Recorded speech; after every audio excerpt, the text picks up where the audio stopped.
Hello everyone, this is NWS Columbia meteorologist Brad Carlberg, and I want to welcome you to the second episode of Calculating the Odds, a video series on probabilistic weather forecasting. In this episode, we will cover the probabilistic weather element that you are all mostly likely familiar with. This is known as the probability of precipitation, or POP for short. While you may not know this weather element by its name, you are exposed to it every day. This is the probability that precipitation will fall over a location during a given period of time. For example, you may hear your local TV meteorologist say the chance of rain in Columbia is 20%. That is the POP. But what does this really mean?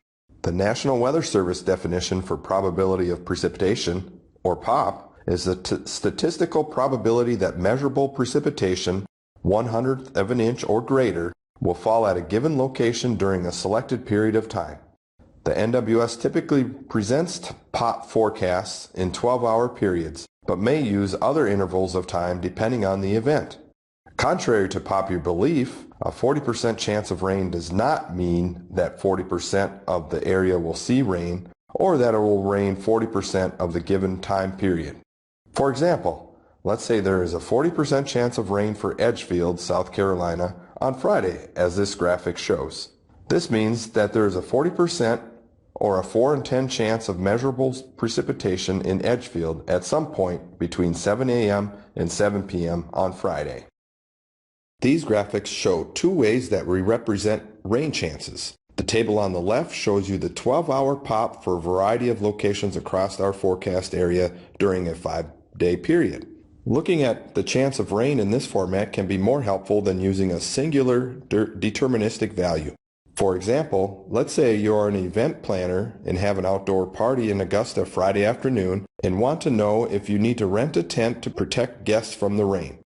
Our website doesn't mention rain, just mostly cloudy skies. But as you can see from the graphic, there is a non-zero chance of measurable precipitation before noon and a 50% POP between noon and midnight. This indicates that rain chances will likely increase in the afternoon and evening hours.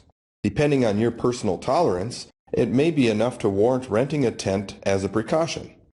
Besides POP, we may show other graphics related to precipitation, such as the probability of rainfall exceeding a specific value. The graphic on the right provides the probability of a location seeing at least a 1/2 inch of rain in the 24-hour period between 7 a.m. Friday, March 8th and 7 a.m. Saturday, March 9th. You can see that the locations north and west of Columbia have the highest chance of seeing a 1/2 inch or more of rain, with odds decreasing as you head south and east of the Columbia area. Now that we covered precipitation, let's look at a scenario where the wind plays a role in decision making. Let's say you are in charge of a fishing tournament on Lake Murray that is scheduled to occur in 3 days. You will need to suspend operations if sustained winds of greater than 20 knots and/or frequent gusts exceeding 25 knots are expected. The criteria described are for our lake wind advisory. Before we look at the forecast wind data for this example, let's briefly go over what a lake wind advisory is and why we issue this product. We know that choppy conditions occur on lakes when winds exceed 22 knots, or 25 miles per hour, and that some small craft may have difficulty operating. Therefore, a lake wind advisory is issued by our office when there is at least a 50% chance of sustained winds of 21 to 29 knots and/or frequent gusts exceeding 25 knots on or near area lakes, and confidence is high enough that this criteria is met at least half of the time of the advisory duration. In situations where confidence in advisory criteria being met is too low, then an advisory is not issued. This does not mean that there is no threat of choppy conditions, and it is important that boaters understand the forecast and determine their personal tolerances. With this in mind, let's go back to the fishing tournament example. Here's a look at forecast maximum sustained wind in knots from 10 different computer models. Recall what we covered in the previous episode about distributions. Take a moment to calculate the mean, the median, the range of potential maximum sustained winds, and the probability the maximum wind speed will be at or above 20 knots. The mean of these models is 18.8 knots, and the median is 17 knots. These are close to our 20-knot threshold, but are not quite there.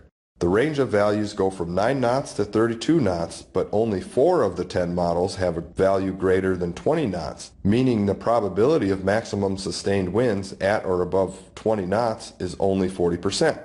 In this situation, if you called and asked for a lake wind forecast 3 days out, you would be advised of a 40% probability of winds exceeding the criteria and that you should monitor trends in case a lake wind advisory is needed. We're now at the day before the event, and you, as a tournament organizer, look at the latest forecasts and notice winds have trended upward. You give our forecast office a call to confirm what you see. With more models available, we have a larger distribution of potential maximum winds. The new mean and median are 21.2 knots and 22 knots respectively.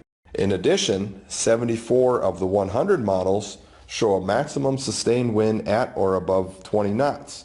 Forecaster confidence that both lake wind advisory and your criteria being exceeded is now higher, 70 to 80%. Barring other factors, a forecaster would likely issue a lake wind advisory with the potential for maximum sustained winds of 20 to 25 knots with higher gusts. The bottom line with probabilistic or any forecasting is that trends can change as an event gets closer, so it is important to maintain awareness. As we move towards more probabilistic forecasting in the future, here's a glimpse at what the graphics we provide may look like. That wraps things up for this episode of Calculating the Odds. If you have any questions, please leave them in the comment section and we'll go over them in the next video of the series. Expect the next topic to debut on our YouTube channel in the next month or two. If you haven't already, make sure to follow NWS Columbia on YouTube and enable notifications so you are among the first to see our latest videos. Thank you for watching. I'm NWS Columbia meteorologist Brad Carlberg signing off until next time.